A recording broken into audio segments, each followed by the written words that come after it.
Hey, Rob. Hey, You want to play a game? I love games. Which game you got? Okay.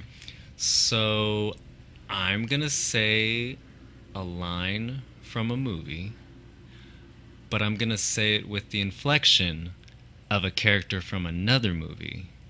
This is interesting. And I want you to guess both movies. Challenge accepted. Okay, let's see how good I'm actually at Okay. doing this. Okay. Come on, kill me. I'm right here. That was terrible. You're probably not going to get that. No, it's okay. It'll probably take me a second to think about it. The voice sounded familiar. The line, I don't know where that's from. But, oh, God, this voice. Give me a second. It'll pop in my head. We'll continue, and then... We'll come back to it? Yes, we'll come Okay, back. we'll come back Wait. to it. I need you to do it one more time, though. Let's see if I can do it really good this time. Okay. Come on, kill me. I'm right here. Oh, that voice. Okay, let me think about it, and then towards the middle, if I can't think of it, then I'll give you a hint. I mean, Okay. It's not a male character. I'm Yes. doing a girl. Yes. So, if that gives you any adjustment, and not both of them are not from the horror genre. So, there you go. Oh, okay. Yeah, I'm being tricky. So, Okay. Think about it. Okay, I'll Anyway, think about it. welcome back, boys and girls. We're gonna take you on a journey to the past. The way past. I've been waiting to do this subject for a while, since the inception of our show. Yes. So, if any of you grew up in the 90s, I think you'll appreciate this. Maybe even afterwards, who knows? And for you who have kids and you take them to the movies now, you might have taken them to see a recent movie titled Goosebumps, which is based on the beloved series by R.L. Stein. And I read those books. Did you read them, Rob? I probably read one or two, but I don't have a really big memory of the... Yeah, but see, it had nothing to do with Goosebumps. I'm just not a big reader. Just not a reader. We talked about this. I know. I'm not a big enough reader, but I appreciate the content and, like, the subject matter and all that. I mean, those were a lot of creative ideas. I just always got excited every month. And it was every month, guys. Like, who comes out with a book every month? So, I just love those book covers. Every time I saw one, I was like, oh my God! I might not always like the story inside, but I was like, this is amazing! Yeah. Like, what was it? Like Scrambled Eggs from Outer Space or something. That book was so strange, but... Were they easy loved it. reads? Yeah. I remember reading them as a kid. It was a quick, and then I went back, I think when I was, I don't know, like 5, maybe 10 years later, after I had stopped reading them. And I thought, I just want to read one and just see what it was. And I was like, oh my God, I can't read this. This is terrible.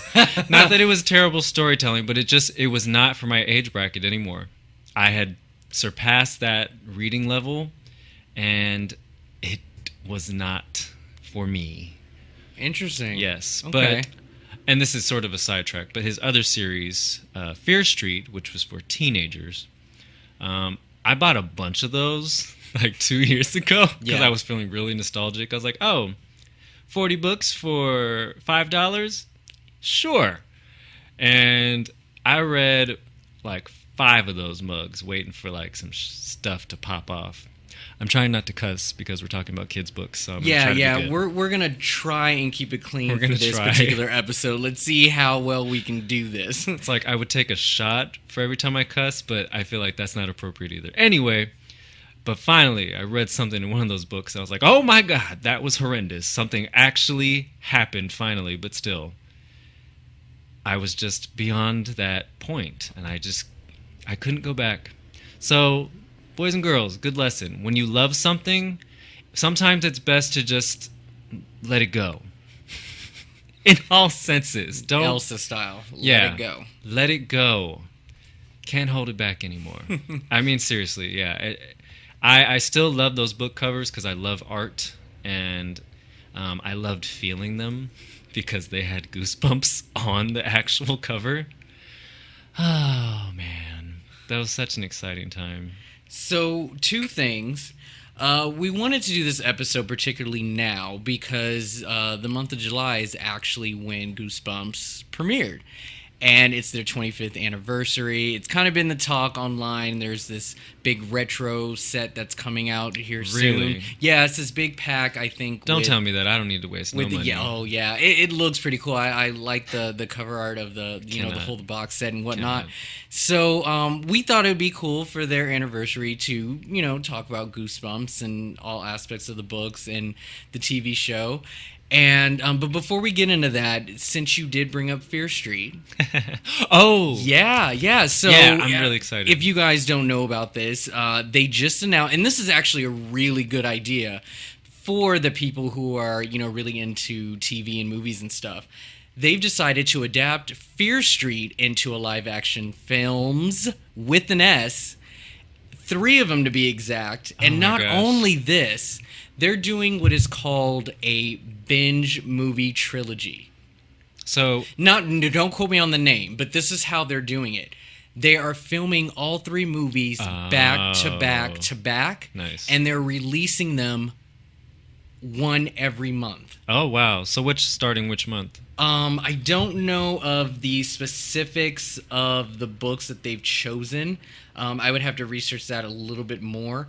But yeah, basically, when the first one comes out, I don't know if there's an official date they announced, but when it comes out, they'll just release 1 month later, and it's sort of like in this binge, sort of like Okay. aspect. So because obviously we just want to watch everything right now instead of waiting a year or two for a sequel to come out. In this Yeah. aspect, they're We're just terrible. going to it's kind of like a club, like come here once a month and we'll give you another story. And so I think that's an interesting sort of concept to try and get people to come back to the theater.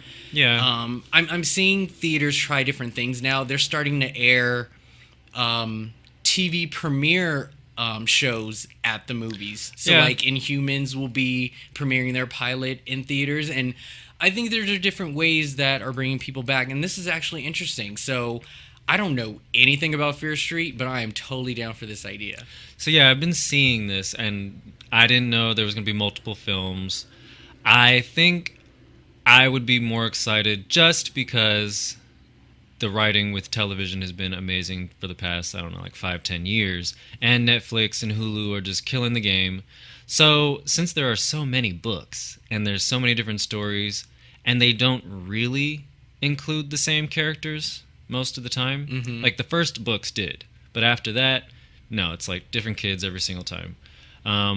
I think that would have been what I would have hoped for in the beginning, to have multiple episodes so that I could see all of these stories unfold.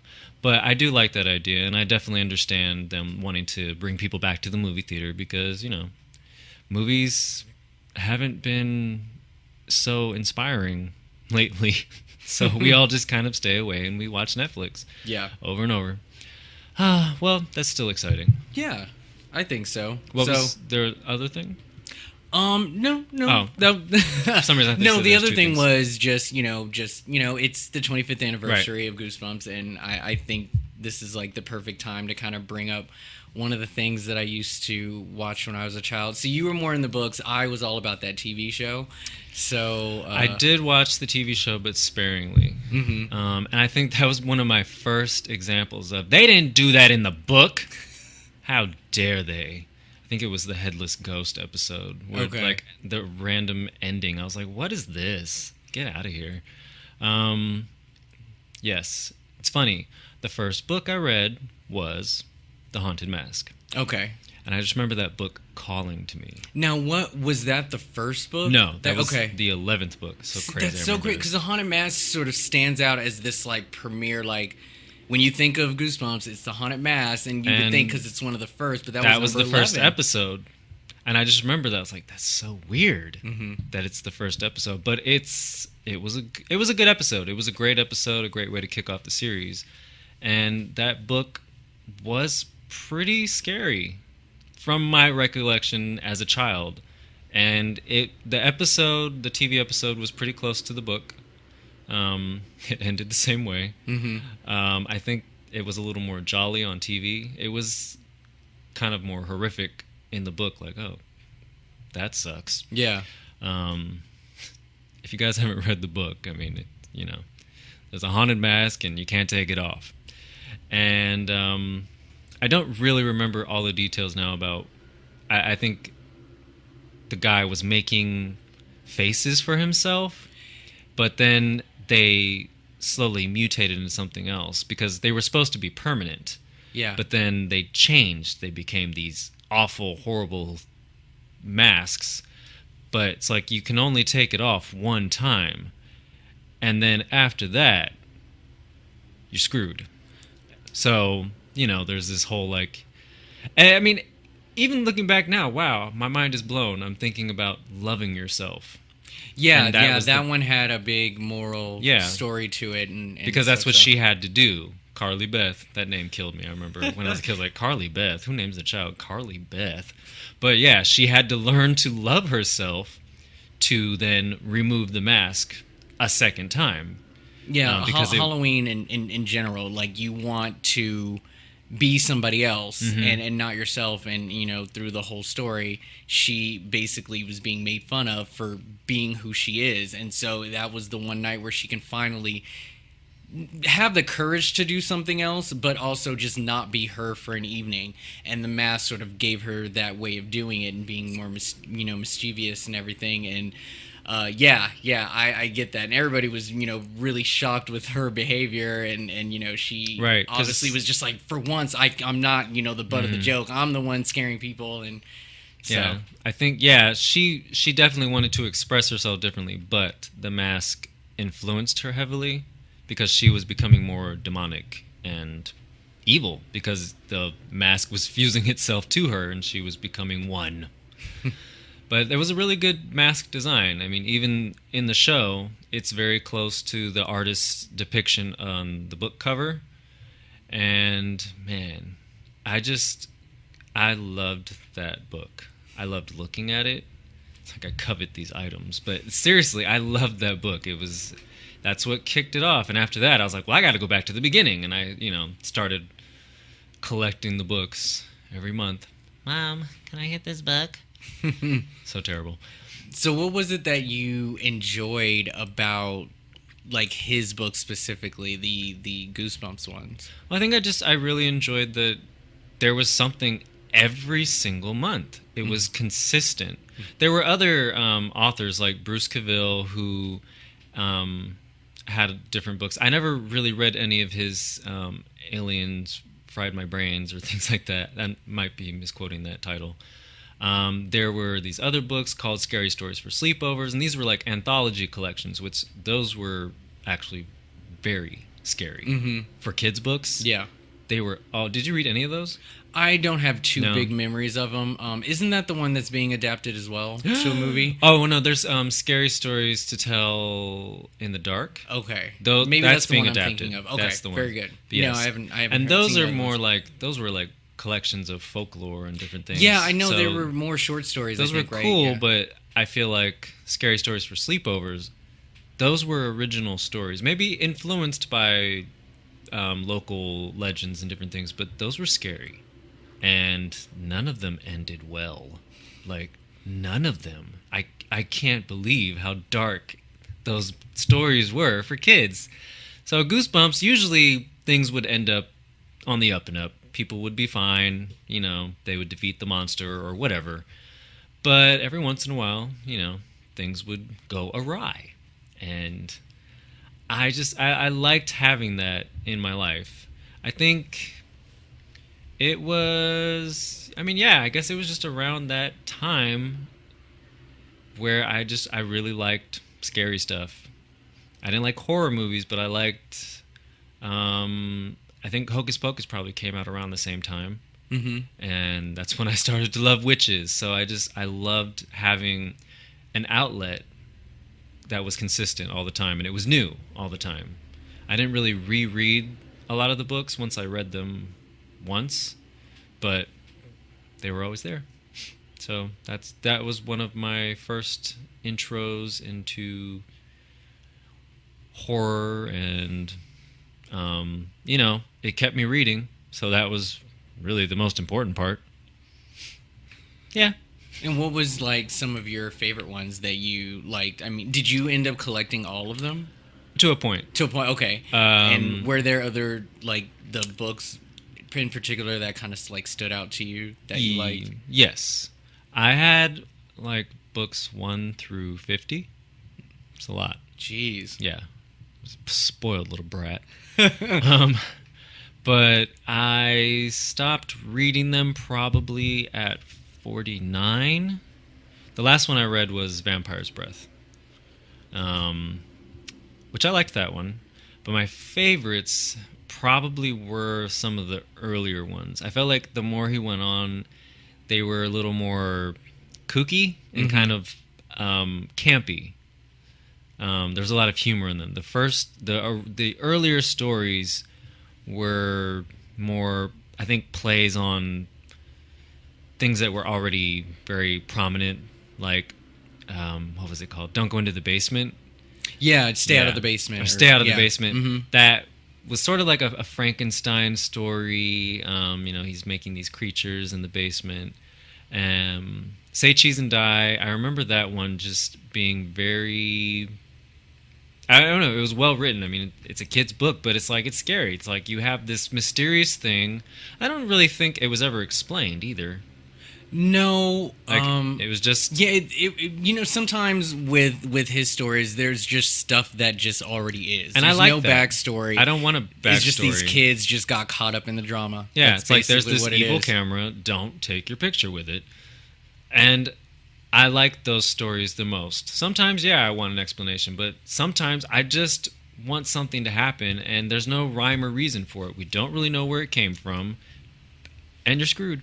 Yeah. So I like that one. The Scarecrow Walks at Midnight. Yeah. That one was just... I think that one was interesting because of... Oh, wait. Maybe I'm confusing it now. No, wait. I think I'm confusing it with an episode of Are You Afraid of the Dark? No, but here's the thing about that, and I was going to bring this up later when we talk about the TV. That's so there funny. were a couple of very similar story plots that meshed into Afraid of the Dark, which was also in Canada, and, like, not going to lie, there were plenty of actors who was, like, playing both sides. Yeah. And some of those stories were pretty spot on with the plot, because I actually watched the Scarecrow one, and I swear to you, almost beginning to end was just like the episode in, and I think it was like A Silent Servant was the Afraid of the Dark one. And okay, yeah. but- No, maybe I'm not confusing it then, because there was this guy. It's the guy who's like, oh, he likes cherry pie, not apple yeah, pie. exactly. No, but you're that talking was about the right book. one. That was the show. That was too. Are You Afraid of the Yeah. Dark? Okay, no. No. Then I'm that confusing was the Goosebumps one too. Okay, that was Goosebumps. Yeah, I remember that guy because Okay. he was kind of like not all Yeah. there. Or So whatever, yeah, and no, that's right. In Are You Afraid of the Dark, it was just it was just a servant, and then Yeah. they made the baseball field for them, but then they ruined the fence. yeah, it was sort of Okay, like a so that was wishful different. thing, yeah. Mhm. Okay, so no, I did have the right thing. So I mean, it was just this guy controlling them, or somehow. It's been a long time since I read the book, guys. Yeah, but it's been a while. yeah, Ghost Beach. I enjoyed the twist. See that I haven't even heard of that one because Really? that was it would look if it wasn't adapted for the TV show I know It was. nothing about it. It was. I don't remember that episode. It was book 22, I think. That's so weird. Maybe I'm wrong, but I think it was book 22. I didn't see that There's like episode. this like wraith-looking thing on the cover. Okay. Yeah, Ghost Beach. These kids go to visit some obscure relative. They're like older relatives. And I think it's like everyone's dead. You find out everyone's dead at the end. It's like they helped someone to pass on, but then at the end they're sitting there with their obscure relatives, and they realize that their obscure relatives are also dead and evil. And their last line was like, "What are we gonna do with these kids?" It's like, oh crap. Oh wow. Yeah, I like that one. Okay. Very good. Those are the ones that stick out in my mind the most. I mean, the Night of the Living Dummy, those were kind of kind of campy to me. I mean, and there was like 3 books. Like, really? We need a trilogy? I don't know about all that. And I think there was even like a Say Cheese and Die too. Yes. And I don't remember reading that one. I think that might have been after I had finished. I think that was after I was done. But there were a lot of creative stories. It's a very, very wide variety of stories. It's not just vampires, werewolves, witches. He comes up with some creative things. Those You Can't Scare Me, I think that's what it was called, with the muddy monsters. The book was better. That ending on the TV show was whack. What was the difference? I mean, the ending in the book, it's like they all did get scared because those monsters appeared. Even though I think one of the friends was supposed to dress up like them, but he got confused and he's like, "I'm not there. Where are you?" And the little girl they were trying to scare, I think her name was Courtney, they did scare her. And somehow they left it out. Like they managed to escape the creatures, but then Courtney went around telling everyone, "Yeah, I saved the day," and but they didn't like want to correct her because they were just too scared of her for some reason. In the TV show, she sits there like talking the thing until it dries out and turns to dirt. Yeah, like this is stupid. Yeah, so sometimes just stick to the source material. You don't really need to do anything. So I read an article, and I think I posted it on our social media page. It talked about sort of, I guess, a consensus of the scariest book out of the series. And I don't know if it was R.L. Stein or if it was like a voting thing, but the outcome was The Girl Who Cried Monster was considered the scariest one. That one was good too. Do you believe that to be the scariest, or did you have like a different one in mind? Do I believe it to be the scariest? I think it was probably the most surprising because I didn't see that coming. That was a very creative idea. We're just gonna like spoil these. It's fine, kids. It's fine. But if your kids want to read these books, let them read them. But it's all about the journey. It's all about the journey, not man. the ending. And I mean, the book. I mean, it was really well written. This girl finds out that the librarian is some sort of weird monster, and he's trying to eat her. But the thing is that she's the older sister to her little brother, and she would always play pranks on him by pretending that a monster is going to get her. Hence the title. So she basically just worn out all of her monster cards. Like, there's no claiming. Like, obviously, if you're just going to, oh my God, there's a monster in the library, nobody's going to believe you at this point. So when she finally sees one, it sucks because nobody believes her. Mm-hmm. But I was very surprised by the ending. Didn't see it coming. Neither did she, because they weren't aware. Well, she wasn't aware. Was the little brother aware? I don't think he was. Yeah, so they weren't aware because they were kids. Mm-hmm. But it turns out that our heroine was actually a monster herself. Yeah, and I think it was an age thing. Like, she wasn't coming into it just yet. The parents were like, "Oh, invite him over for dinner." And she's like, "What? I don't want him in our house. Didn't you hear me? He's a monster." "Yeah, invite him over." And then the parents ate him.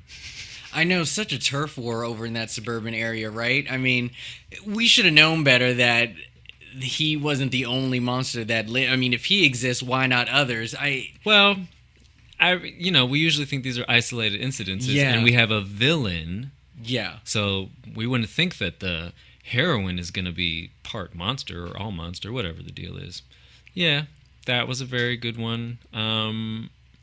Escape from Horrorland. I just loved that because it was an amusement park, and there was a scene, or not a scene, but there was a chapter where like they're in a house of mirrors, and then they fall through the floor, and they're trapped in this cube of glass, and it's like closing in on them. And I remember that definitely made me feel very claustrophobic. Man. It's like it was great writing when you were a kid. It was excellent. I'm trying to remember some of the other ones now. I think that was number 16. It's so weird now that this is like coming back into my mind. Flooding back to you. I might be like totally like wrong. I'm completely wrong. It's like, no, that was book number 17 actually. Yeah. Mm-hmm. Thank you, Bartholomew, for keeping me in check. I can't remember. Like there was like a Shrunken Head book. That one was like one of the is like, okay, now we're like coming up with all sorts of ideas. Yeah. The Abominable Snowman from Pasadena made me laugh because my aunt and my grandma were living in Pasadena. Or maybe my grandma wasn't there yet, but my aunt was living in Pasadena. I was like, oh, this is so funny. I've never, seen this before. And were the books like, were they always like supposed to be scary, or were some? Because I remember Horrorland, as far as the show, just being more of a fun thing, and it's just kind of creepy that they're in the situation. But some of like the dialogue and the situations that they were in could have been perceived as funny, or were they mostly just all horror? Horrorland was scary. Yeah. I mean, it was like a carnival, so it's like, haha, come on, kids, I'll kill you. Well, and just a monster in like a ticket booth like outfit and stuff. I mean, I don't know if we're supposed to be scared of that, but I just was. The Abominable Snowman one wasn't scary to me. It was just, it was interesting. It was clever. Not all of them were scary. Okay. The earlier ones I felt like were definitely much darker, but then he kind of lightened it up here and there. With the ideas. So, he kept it fresh. Yeah. I'm trying to remember. What was it called? Terror in the Graveyard? I think this was called. I had a Goosebumps board game called Terror in the Graveyard. Nice. And it kind of just bit off the design of Ghost Beach. Like, it had the Wraith. And I remember making my mom play with me. I mean, they bought it for me, so, somebody has to play with me. Exactly. That was a fun board game. I have no idea what the obstacle of the game was. Yeah. I think you had to, get out of the graveyard and live. I didn't know there was a Goosebumps board game. I would have bought that myself, too, when I was younger. Yeah. I mean, I'm sure it wasn't like a big seller. Yeah. It wasn't like Don't Wake Daddy or whatever. It was, just a Goosebumps way to cash in. Yeah. I liked it. And I already talked about the PC game, Return to Horrorland, I think that's what it's called. Mm-hmm. And I enjoyed that. I don't know if there were others that were made. There quite possibly could have been more made. Well, I mean, I see games now sort of being made, but they're kind of based on the movie that came out. Yeah. Right. So, like, I think I passed one in Target one time. They had a Goosebumps game for DS or 3DS, and I think it was based Probably. on the movie. But yeah, I think they're still kind of coming out with games. I'm sure like, there was all every once kinds in a of while. things, all sorts of memorabilia and toys, but I didn't have any of that. Towards the end of the series, he did start to make like choose your own scare. Yeah. And I had a few of those. I didn't get all of them, but I enjoyed those. They were fun. Like there was another one where it was like you went to Horrorland and you had to, like not get eaten by a purple crocodile. Stuff like that. Those were fun. Just like 2 or 3 of them. I can't remember the titles at all. They didn't stick with me. Yeah. But those were fun. I'm sure I would have had a real joy if I was really into reading. I mean, obviously that would be literally like that's where I would go to. And it sucks I didn't really get into that. I just like playing outside or playing with toys or video Just games. very healthy. Like that was sort of my thing. My parents just never sat me down and told me I needed to read stuff. But if I did want books, I could go out and get them. And for the sake of it, I think I may have owned 1 or 2 Goosebumps just to say I had them. But I was always just distracted with electronics and stuff, so I just kind of chose that route. But well, I do also remember being part of some sort of reading club where it's like you read every day and your parents have to initial it. And then at the end, it's like you get some sort of free meal at Pizza Hut. Fun. So, hey, Yeah. it was a really good incentive. But I also I liked reading books. No, it's good. It's good. Yes, I need to get back into that. I read, but I don't read like I did when I was a kid. I would fly through them. And now it takes me like a month to read 1 or 2. Terrible. Just do what you can, guys. Do what you can. Yeah. So did you watch the TV show that much? I really didn't. I remember the first episode coming out, and I feel like they even put it out on video, actually. Yes, they did. And then they started the series. So I remember I got the video for it was my birthday because it was around Halloween. I remember that. So I got the video. One of my friends came over for like a sleepover, and we watched it. And it was fun. Good times. When the TV series was actually on, I watched it. I think they kind of went in chronological order after that. They might have been. I don't know. Maybe Yeah. they didn't. But I remember watching a few episodes. I remember the Werewolf of Fever Swamp episode, which that was probably my least favorite book. Okay. Even though, as an adult, I feel like I should have appreciated the twist more. I don't know. Were they on like another planet or something? I don't even remember. It was just, yeah. But I just was like, I'm not feeling this at all. Not feeling it. So when I saw the episode, I was like, well, I already know it's coming.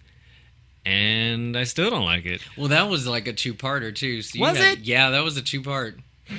I don't remember wasting my time twice. I'm thinking it was either that or Werewolf Skin was two-parter. But Werewolf Skin? yes. Was that one of the later books? Because I didn't read that. I'm not sure if it's... See, that's the thing. I feel like that was my towards the knowledge of the end. books is so low. I really wanted to kind of remember if there was anything that was originally made for the TV show. But no, there was an episode called Werewolf Skin, and I believe that had two parts to it. Wow. Yeah, I don't remember that. I remember Fever Swamp just being one episode. Okay. I think they just, did it in one shot.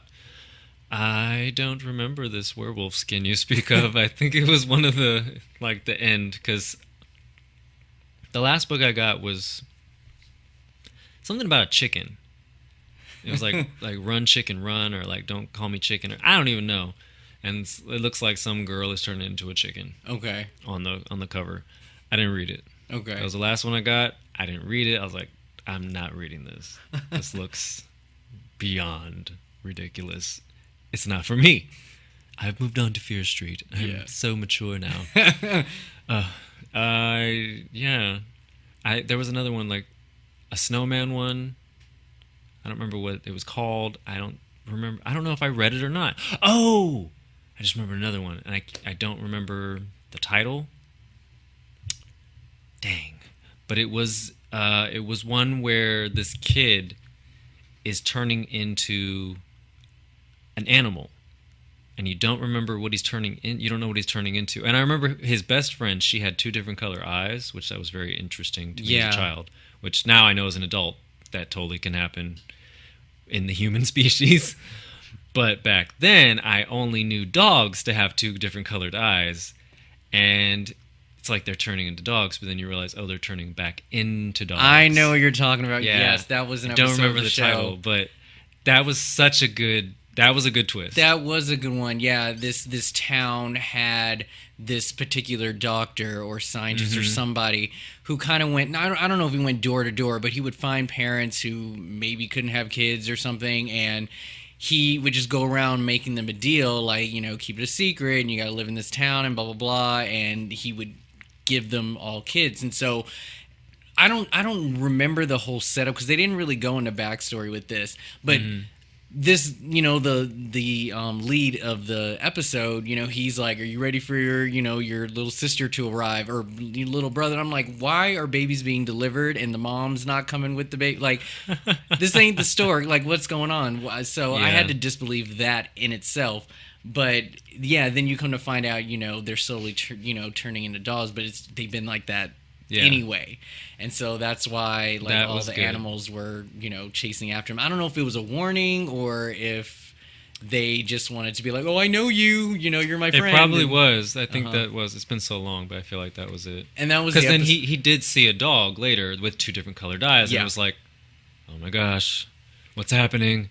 And that was the episode that actually sort of paid homage to the opening credits, because the kid that turned back into his dog form was a golden retriever, just like the one that was sitting on the porch during the opening credits. I don't remember the opening credits. So the opening credits had like a G, the logo G kind of go around town and like go over like a whole bunch of objects, and then it would turn evil or something. And so they went over a dog, and then the dog's like eyes went all green or something. Huh. So he was. I remember the music. That's it. Yeah. So he's like sitting on the porch. He was like, "Oh, this looks familiar, or this feels like I've done this before." And it was like, "Oh," and it's like, "Oh, the show." So the thing with the TV show, so I didn't watch this religiously when I was younger. I do remember watching it when I could, of course. I mean, it came out once a week, and I was like, okay, Goosebumps on, gotta go home. But one thing that I noticed in consistency with R.L. Stine, especially with Goosebumps, is that he's all about the twist, right? But I mean, obviously he wrote children's book, but he must not like kids because What? well, not literally, but I'm just saying like Oh. in his stories, like it was always almost a bad ending. Like the twist would always be sort of like a bad thing to the kids. They would either suffer or they never got rid of the evil or something horrible would happen. And usually when they do a twist, it just never really ends on a happy ending. It wasn't like, okay, we're going to end the episode and everything's jolly. It's like, dum, dum, dum, story not over. But sometimes it would really be in the kids' disadvantage. Like, they would get screwed over. I don't remember it being that bad, I Oh, guess. man. Well, I kind of rewatched some throughout the week last week because they're all on Netflix right now. Oh, okay. Yeah, the whole series is on Netflix. Watch it on Netflix, guys. Yeah.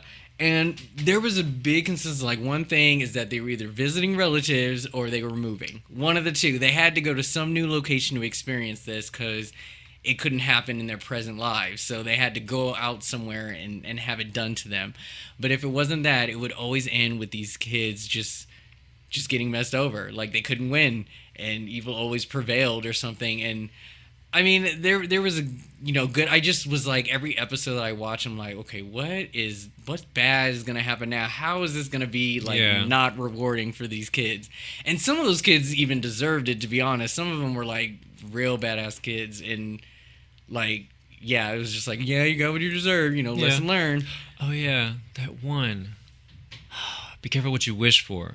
Okay, so that is not the same as the book. No, and that annoyed me. I was gonna bring that up. I prefer the way that it ended in the book. So why don't you tell me how it ended in the book before I talk about it? So in the book, she makes a wish. Basically, she wishes that the woman will just leave her alone. And so then the woman's like, oh, okay, you don't appreciate nothing I did for you? And she goes and hooks up with the girl that's been tormenting her. Okay. And this girl wishes for the main character to fly away or something. And so the girl's like, what? And then she's like, oh, look at that worm. It looks so good. And she bends down and eats it. And then you realize she's turned into a bird. And then she flies away. That is definitely not how it ended in the show. Wow. The way it ended in the show is just kind of... So the show was sort of like... I mean, I guess you can say that one kind of ended in a little bit of justice as far as the main character is concerned. She did wish that she had never met... Or no, she goes, I wish you didn't meet me and you met Homegirl instead. And so she did that, and her first wish was she wanted to be admired by everyone that she walks past or something like that. Mm-hmm. And then what she did was turn her into a statue. And then everybody, even though it might have been a trance, admired the statue. Yeah. So that was the whole thing with that. That's the only thing is like, so the main character, she's fine. Nothing bad happened to her. But I preferred the other ending. I liked it better. So with the show, I have to say that there were definitely some scary moments throughout the series. They definitely had some in-your-face sort of like creatures that would come out. Their biggest thing was that they were really big on practical effects. They did not shy away from using makeup. They had these kids like in prosthetics and cowls and things that make them look like animals and stuff like... I mean, just the episode of, Girl Who Cried Monster, just the guy at the library, he had those, bug eyes that kind of stuck out in his teeth, and everything was just all like gross. But they really got some like makeup artists to come in and just do the job right. And I really appreciated that that sort of aspect to the show versus all the other sort of kid shows that would come out. And they were big on having a lot of fun too. Yeah. Aside from the scares, they always did it in a fun way. And they definitely gave these kids something to do. I mean, it wasn't just like, oh, I know what's evil now, let me just say a couple of incantations and it's over. These kids had to work for their freedom, and they were put in some real serious danger. And then there were even some episodes where they even involved, like, some of the parents into what was going on. Like, once in a I while. think How to Kill a Monster or Monster Blood or something. Monster Blood? I just remember like the mom, she just suddenly just got involved in this whole like mess that was going on, and they were like chasing, and she was all running around like, what do we do? And so, they didn't really just keep it just for the kids. Like sometimes the adults got involved, but some of my favorites that I really liked, and I think most of it just came down to the twist, was do you remember Welcome to Camp Nightmare? There was like 3 different camp ones. Okay, so this one was a 2-parter, and it involved these 2 kids, like went to camp, did the whole camp thing, but there was this sort of monster in the woods or something that kept trying to snatch kids up. And I don't remember the episode like from front to back, but what ended up happening is that they actually had 2 twists in that episode. The first was the fact that this monster that was trying to attack everyone, it was a robot, and the camp actually built it to test the kids on their sort of survival skills, because they were going to go on a mission, and they needed to be ready to deal with a monster attacking them, or just teamwork and all that jazz, right? So the kid was kind of fooled, and he was just like, oh, okay, like, you got me, there's no monster, and everybody was in on it, everybody was getting caught or whatever. And so they were like, okay, that's a twist, blah, blah, blah. And so here's the second twist. The second twist was, well, the kid was like, okay, so where's this mission? Where are we going to go? And one of the counselors, or I think their mom, came to come pick them up or something. And she goes, okay, so the next mission, we're going to go to this planet called Earth. And I hear there's some really like weird, creatures out there and blah, blah, blah. So we're going to go there. So the whole time you're thinking like, okay, they all look human. There's no monsters. Yeah. And they come to find out they're all aliens this entire time. And they're going to go and visit Earth. Do you remember that one? Oh, vaguely. Okay. Like, I had to look it up. I'm looking at... Okay, yes, I remember this book cover. I do remember this book cover. But I don't remember the story. It's so funny. So, yeah, when they said that they weren't even from Earth, that blew my mind. I just would have never suspected that. And it just came out of left field. There was no other clue to suggest that they were aliens or from another planet. Yeah. It was just like, y'all are going to Earth? What? And then there was this grin on their faces like, oh, we're about to go. So, I don't know why I confused it with the Werewolf of Fever Swamp earlier, but this is the one I was talking about. Okay. Where I just was like, I'm not feeling it. Okay. So this was the story that I don't know why I thought it was that one, but once I looked at that, yes. Okay. Yeah, okay. Gotcha. Because I remember on the TV show, it looked like a werewolf. Kind of. Yes. No, you're correct. It did. It did. Yeah. So I don't know. I really liked that twist, so I thought that was good. But I'm saying, like, as an adult, I feel like, I should have really appreciated that, but I just did not. And then Be Careful What You Wish For, I think, is another good one. I just like the fact that this woman was really trying to make her happy, and she just kept messing up her wishes. It was just funny. I just liked how they all kind of kept turning out. Another good one was, did you remember Piano Lessons Can Be Murder? Yeah, I remember that one. Okay. So this one is... but again, different from the book. It was, okay. Slightly. Well, this one I liked because the guy he went to learn the piano lessons from, that was Dr. Vink from Afraid of the Dark. Yeah. That's funny. I mean, you can tell just from the voice. I can recognize him anywhere, but... I feel like he was in the Headless Ghost episode, too. Probably. I wouldn't be surprised. But I really liked how that one ended because there was a ghost haunting him at his house, but obviously it was all a warning. It wasn't like the ghost was trying to hurt them. And I just like the way it ended. Or maybe it wasn't different, but I feel like they extended the ending to show that he was playing the piano forever, and some spirit was like forcing him to play, the older man. Yeah, that's what happened. Yeah. In this one. Yeah. But in the book, I don't remember that really happening. I don't know. It's been a long time. So that was a fun one. This has got to be like one of my favorites. Out of all of them, and it was Calling All Creeps.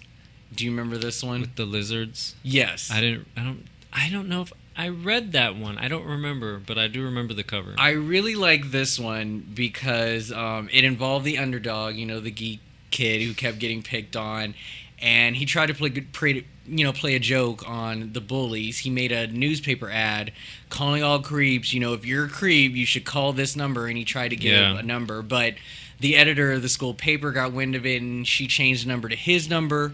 So then a whole bunch of creeps called the number, but they were like, we're here, and I'm glad to know you're a creep. What's our plan? And blah, blah, blah. So there were actual monsters out there waiting to, gather up and, like, come up with a plan to take over. Yeah.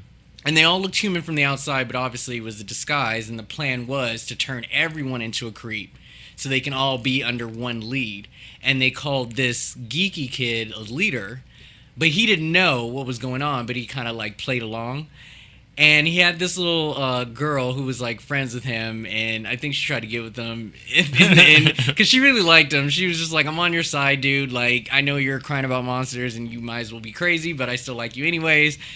And at the end of it, it came down to, like, okay, this plan's going to fruition. Like, you better do this, because they counted on this kid to, like, put the poison or the thing in the lunch food and have everybody eat it so they all turn into him.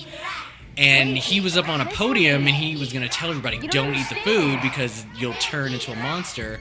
But he had a choice to make because nobody believed him, and they continued to make fun of him while he was even on stage. So they were like, look, if you let them eat it, they'll turn into monsters, and you will rule them all. Nobody will be picking on you anymore, and you will be like the head of the school. And he was looking at his friend. He was like, girl, I'm sorry, but I'm so sick of all these kids picking on me. Eat up. Eat all that you want. And so they all were starting to turn, and he even took a bite of the cookie because he wasn't a creep. Yeah. He was pretending, but he was like, I can't beat him, so I'm just going to join him, and I will just be the leader of all of them. So he changed, and I was just like, wow. I mean, you really, like, school is, like, a ton of pressure, but, I mean, it talked about, like, bullying and all that stuff, and Yeah. I just liked how it ended. It was just one of those things where, like, school is, some pressure. And, I just really liked how he decided, I'll just become a monster and just rule them all. So that one was good. Yeah, I don't think I read that one. There was one that was kind of like a Jumanji-themed episode. It was called The Haunted House Game. And so they went into this, like, haunted house, but then all of a sudden this portal in the house put them in front of, like, this board game or whatever, and you had to, like, roll these giant dice and, like, collect stuff. Every time you landed on a space, it would transport you to some kind of, like, scenario where you had to find a clue or an object to, like, open up the house at the end of the board so you can return back home. And that was just a fun little playful, like, board game like thing, because I really liked Jumanji when it came out too. So yeah, that one was a lot of fun to watch, and I can't remember exactly how it ended. I think there were some other friends who were in there that never got out of the game the whole time. They had to rescue them. But that one was a lot of fun. It was called Haunted House Game. Are you looking it up? I'm trying. Some of these might have been originals. I mean, I don't know if the whole series was only on the books, but... Yeah, and I know that Goosebumps had a couple different series. Mm-hmm. Maybe this was from the later It could have series been where they from were the- just sort of yeah. like making more. things. It could have 'cause been... Was there a book called Click? possibly. So this is actually very similar to that Adam Sandler movie Click. This kid orders a universal remote that can control everything in his house, but then he even tries it and uses it on, like, actual people, because she was annoyed with her sister making a whole bunch of noise and she couldn't hear anything. And I'm sure, like, everybody as a child has tried this once or twice where they tried to, like, pause or mute one of their, like, friends or parents because they wanted them to shut up. And so it actually worked, and then he found out that he can control, like, the world around him. But, like, he would always get, like, these phone calls and letters like, don't misuse the remote because, karma will get you and you'll pay for it and blah, blah, blah. And he started to get, like, super power hungry and obsessed with being able to control the world. And for some reason, he got so fed up with his friend trying to stop him from using it, he used the power button on him. I'm like, damn, like, what are you trying to do? Like, erase it? It was just like, wow, you're messed up. But he used the power button, and it just basically turned off the world. So he just ended up in this black abyss. And the owner of the remote just kind of came in and was just like, you misused it and blah, blah, blah. Like, you can't get out of this. So he just, like, took the remote away. And then, like, for a while it didn't work either because he just kept using it over and over again. But I thought that one was a lot of fun, too. And That's then, rough. Yeah, yeah. And then there was Shocker on Shock Street.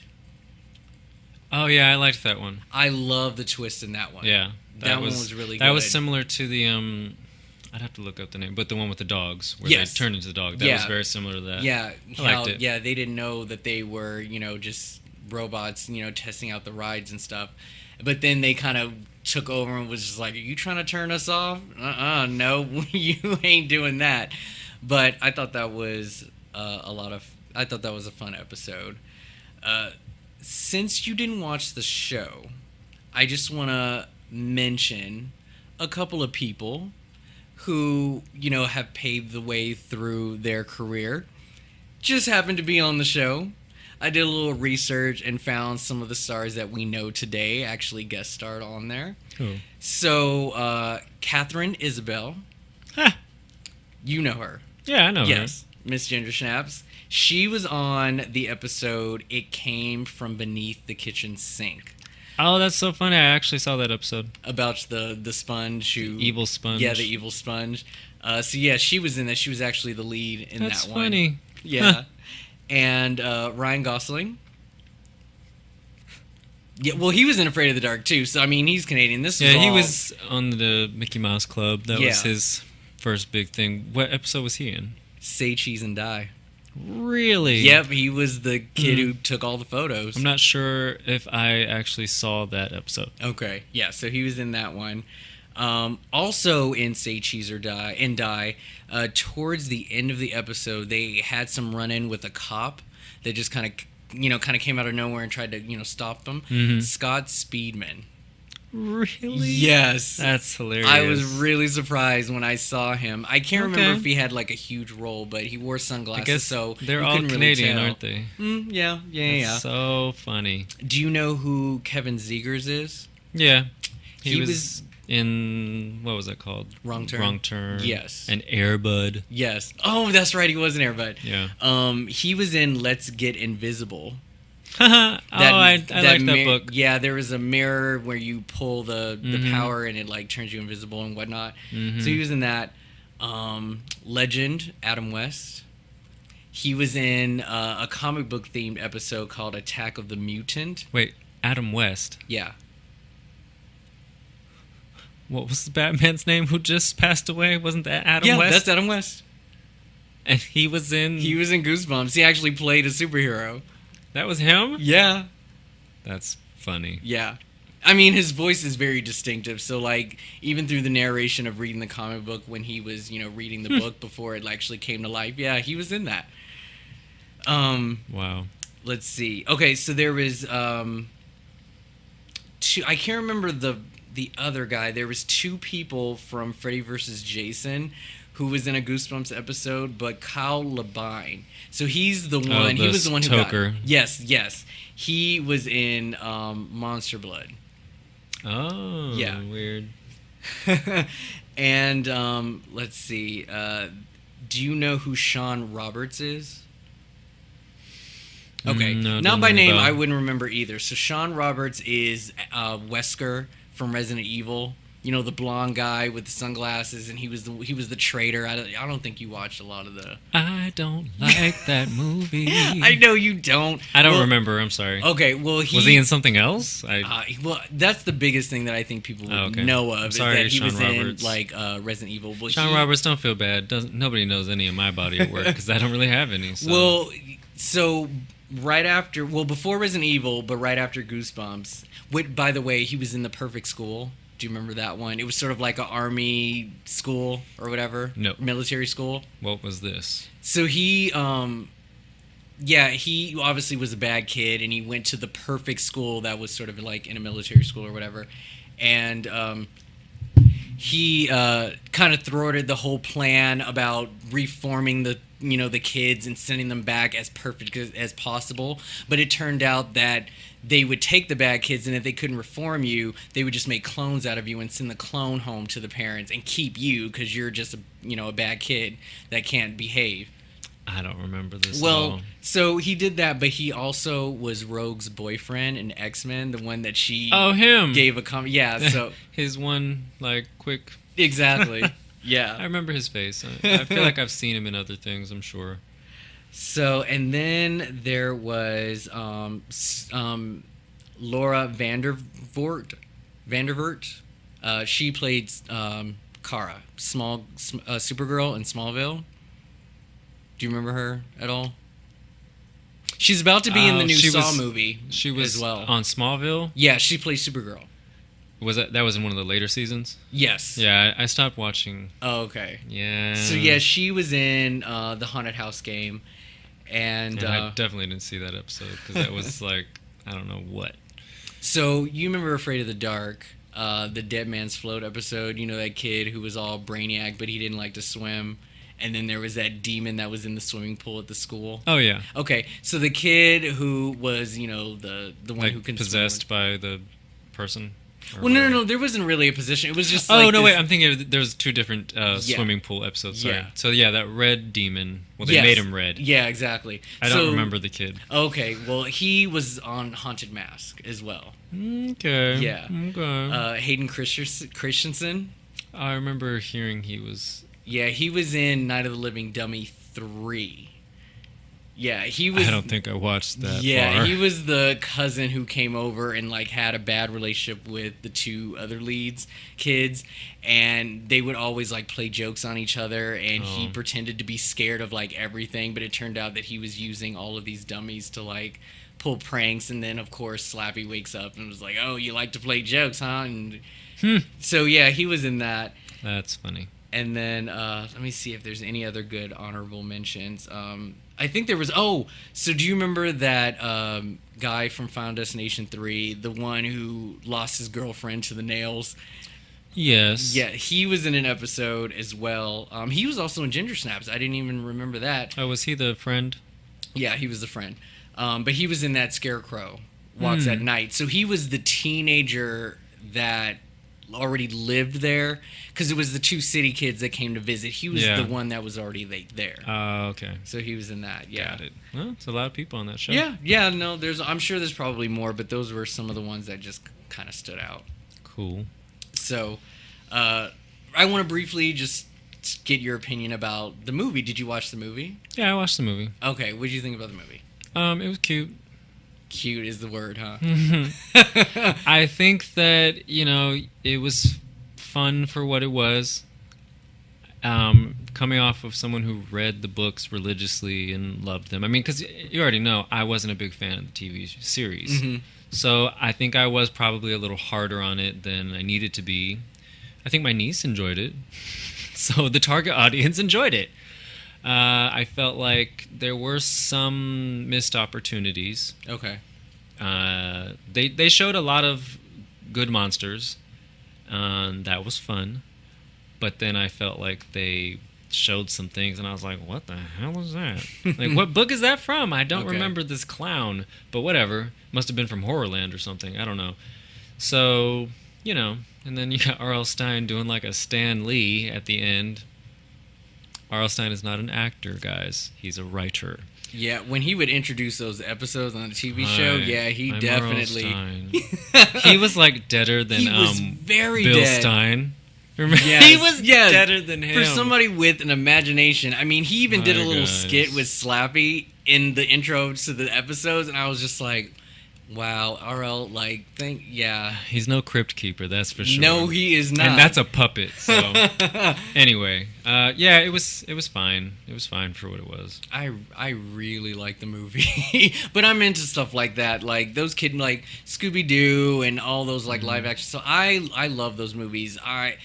These kids to me were actual danger. Like just that whole supermarket scene where they're running from the wolf. I was like, whoa, you guys, they're not playing around. Like they were actually trying to get everyone, and like that whole barricade with the school. and all of that. I just thought that was like, wow, you guys are in some serious. Like the Abominable Snowman was not even playing. He destroyed a ton of the town, and that praying mantis too, like took out the town hall. They definitely featured some really good monsters. I think they're gonna make another one, aren't they? They are going to make another one. Yeah. So I wanted to bring this up. The sequel is definitely happening. I mean, it was a surprise hit. I mean, it's not the most popular movie, but for from a transition from a TV show, I thought they did an amazing job. It was better than TV show. Exactly. For me. Anyway. So yeah, they plan on coming out with it next year. September 21st is the official date so far, and the whole movie is based on Horrorland. So that's the theme, but Slappy will be involved in it as well. So they're gonna mix all of that in. Slappy was probably my least favorite part. Really? That's so funny. But yeah, they want to adapt the One Day in Horrorland, and all right, I like that. And I actually love Jack Black in this role because he wasn't just this zany, like over the top, slapstick. Wasn't he? Well, I just liked how stern he was, the whole dad thing. Like, just his first scene, he just sticks his head out of the window and he's just staring at this kid who's like, stay away from my kid. Like, you see that fence? Stay on your side. Like, I just liked... He was changed fun. it up a little bit. Yeah. He wasn't just this wild, crazy with the wacky hair. He was, I just liked him in this role, so... Well, R.L. Stine set the bar so high to play R.L. Stine, I mean... Yes, but, it was fun, and I'm sure the next one will be just as fun. Yeah, I like Horrorland. That was one of my favorites. Mm-hmm. At least the book cover I loved. But I liked that book. I did. So we'll see. Very good. Got lots to look forward to from R.L. Stine Productions. Yeah. It's not the name of the company. Okay, so I think we talked about a lot about Goosebumps. It was fun to go down memory lane a little bit, especially rewatching the show. I thought it was kind of fun to watch those again. How you want to? We're gonna have Nate the Fool in the show today with his own segment. Yeah, so we're switching it up just slightly because we're being PG this week. It's girl bye. Okay. And I'm just gonna I'm just gonna do The Haunted Mask because it was my first love, and I feel like there's a definite problem in that narrative. So Carly Beth, that name, she has some self-esteem issues, we know. And she gets this mask. She thinks, you know what, this is going to put me on top of the Halloween game. I'm going to be scary. Everyone is going to fear me. And I'm not going to have any problems after this. So, she puts the mask on. She scares her little brother. And, she's going about her business. But then she can't get it off. And she's scared and she's freaking out and she's feeling claustrophobic. Finally, she manages to tug the thing off. That would have been a really boring book, I understand. But the fact that you had an issue with this creepy mask being stuck to your head. I mean, is your head that big? Was it swollen? No. So, why'd you put it back on? Girl, bye. You almost like ruined your own life completely. But luckily your mother loves you enough to make you this porcelain thing, which I didn't know what porcelain was when I was a kid. I was like, what's porcelain? Like, how you make a porcelain head? That's weird. But yes, your mother loved you enough to make a porcelain head of you so that you could remember how much you love yourself. Vanity always wins. Yeah, that's definitely a girl bye for me too. I totally agree. I don't remember the very specifics, and maybe you can tell me if it's different from the book. But they actually made this a rule in the Haunted Mask 2. Was you have 2 opportunities to take it off. It's that third time when you put it on is when it's stuck. So if you take it off twice, it's all good. But that third time you put it on, it's stuck for life. See, I thought it was just twice. Yeah. Like the first time, you can take it off. Yes. It's going to be hard, but second you can take it off. Is a little bit. That second time, it's a little you tough. You have to have... Well, oh, that's right. You're right. It is 3 times. Mm-hmm. The second time, you have to have a really good reason to take it off. Yeah. So that's why she had to, basically scare the mask off of her. Well, she was starting to change Because too. it was she saw like her behavior. there was no like- more opening. Yeah. It was stuck to her. So if she hadn't like gotten that head out and so that was also like a little plot hole since they decided to make a sequel. I don't know why. The book was great.